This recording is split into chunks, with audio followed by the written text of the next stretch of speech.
from Vegas, and it was a nice trip, and I got tanner. Hopefully you guys can tell a little bit. But yeah, I'm going to film the haul video probably after this video, but I just did like a million haul videos, so I kind of want to space them out a little bit. So I decided to do a makeup starter kit video just because that definitely like helped me out when I was first starting out with makeup, and most of the stuff's really affordable. So I decided I would do that, kind of just like basics to get your makeup collection going. So I have a lot of e.l.f. stuff here because when I first got into it, e.l.f., since it's so inexpensive, was a way for me to buy a lot of different stuff to try out without like breaking banks. So I decided to show you guys that. So you can buy e.l.f. at most Target stores, and then I've heard it's at Kmart and then some random Dollar Tree kind of stores, and then eyesonface.com. So without further ado, I will get started.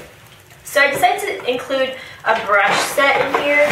So I know some people can't really afford to spend a lot of money on brushes. I know I can't. So these are the e.l.f. Studio brushes. This is the 11-piece brush kits from e.l.f.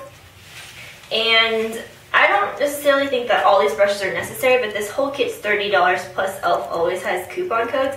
So you could get it for like way cheaper. But the main brushes that I recommend are the powder brush. I have 3 of these. This is good for foundation, powder, bronzer. You could even do blush with this, I guess. But this, perfect brush. So I would recommend that one totally. This is the complexion brush. I have 2 of these, and I use this for my setting powder. And this is really, these all are really, really soft. So that's a plus for all of them. But this is really good for applying powder. Okay.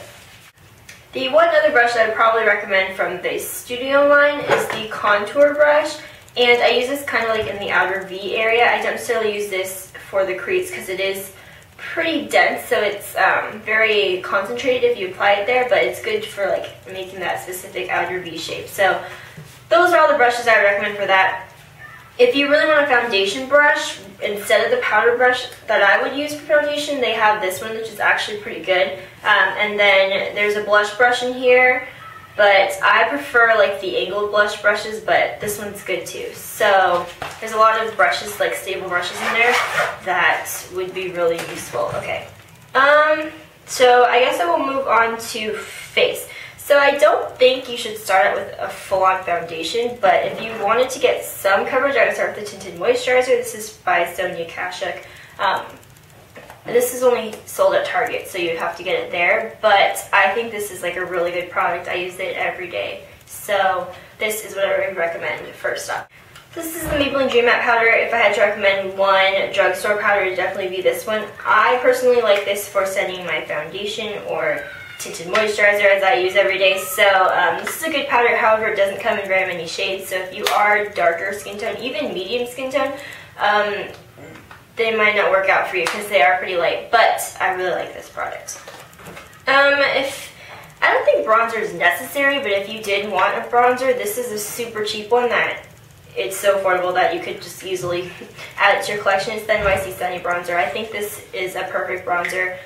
It doesn't make you look orange, it doesn't make you look muddy. Those are like the main 2 complaints about bronzers. So this is also a matte bronzer, so you're not going to be like a big shimmer ball on your face. So yeah, again, this is NYC Sunny, and I've had, I think, 3 of these before this one, so I've used this a lot. Okay, I guess the next thing I'll go into is blush. Now, again, I mentioned that I'm going to be using a lot of e.l.f. products. My favorite e.l.f. blush is the e.l.f. Mineral Blush in Joy, and it's actually described as like a cool tone, like mauve color on the website, but it's not. It's like a medium, no, maybe light to medium mid-tone pink, and it's just like a really nice blush, and it tends to stay on like very, very long. So that's the blush that I recommend. However, if you don't have e.l.f. near you, I recommend the Milani Baked blushes. These are shimmery, but I think they add more of a glow rather than like glitter. So this is the one in Berry Amore.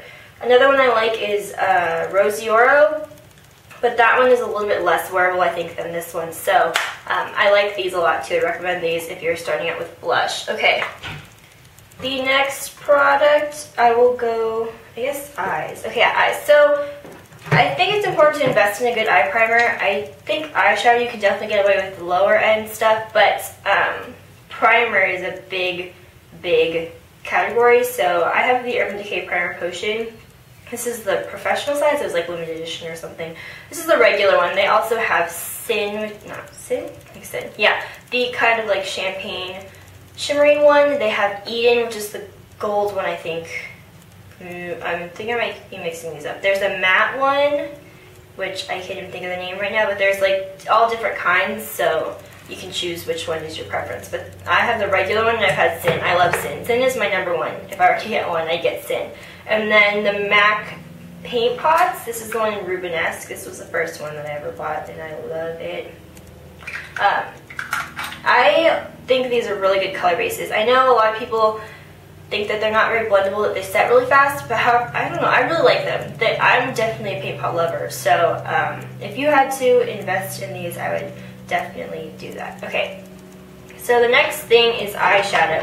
Now I have a ton of MAC eyeshadow because I love it. I will admit that MAC eyeshadow is probably the one thing that I go crazy for, but I don't think it's necessary. I think you can definitely wear lower end eyeshadow, because MAC eyeshadows are like $14 and $11.50 in the pan or something like that. It's really expensive if you're trying to get like more colors. So the first thing I recommend is the e.l.f. Mineral eyeshadows, and they're just in these little jars. It's in Celebrity and Caffeinated. These are my two favorite colors right now. I wear these all the time. But if you're a beginner, generally it's kind of hard to use more like pigment loose shadows.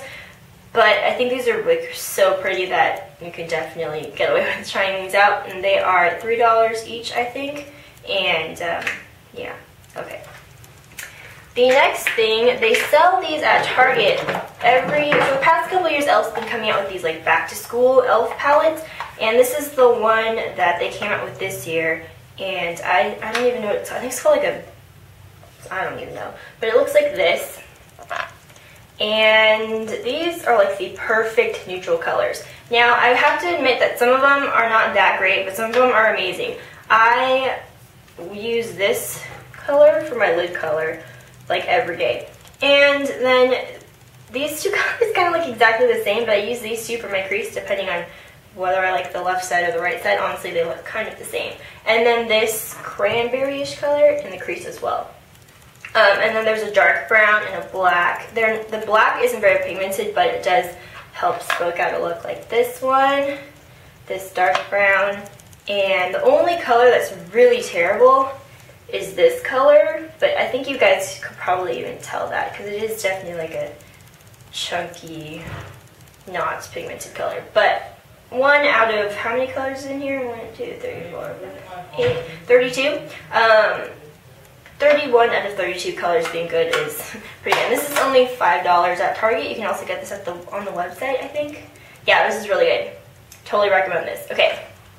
Now, if you can't access e.l.f., I would recommend Wet n Wild. And I know some people don't like Wet n Wild's color icon palettes, but I personally love them.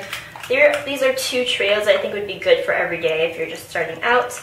This is Walking on Eggshells, and this is Silent Treatment. So those are two very good neutral palettes I think you could definitely wear on a daily basis. And if you wanted to go more fun colors, they have the 8-pan palettes. This is Blue Had Me at Hello. I have a tutorial on this one. And the other one is Petal Pusher Purples. I love purples. So yeah, these are great. There's one neutral palette that has the 8-pan, but it's sold out like everywhere. Actually, it's a CVS, and they have them at CVS now, but all the ones that were there were shattered, so it's kind of like meh. Okay, I will move on to eyeliner. So I personally think pencil liner is the easiest to use if you're a beginner. So when it comes to pencil liner, I would recommend the Milani Liquify. I rave about this all the time, and I think it's really good.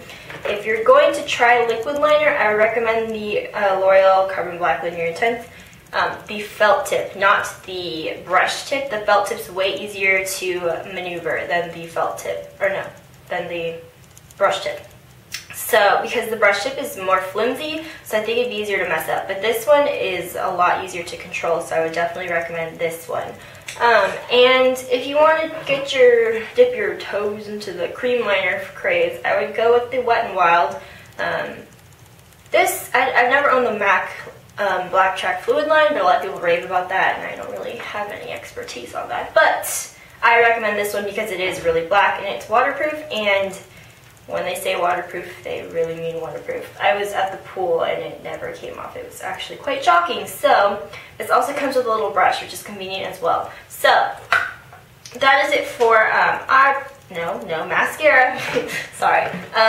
Okay, so the two mascaras that I personally love are the Maybelline Define Lash Volume, the waterproof version. Yeah, that was my brother. Okay, so this is a rubber brush, which I know some people prefer the regular bristles.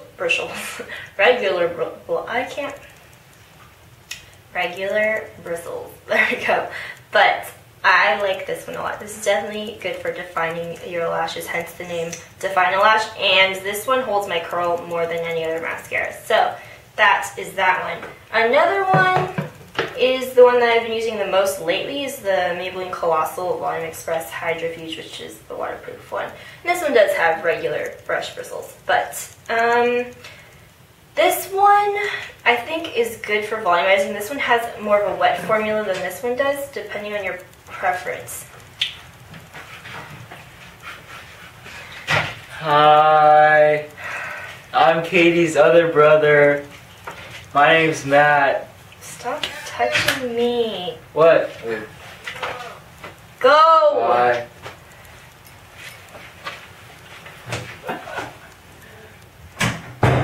Yay! And that's the other one.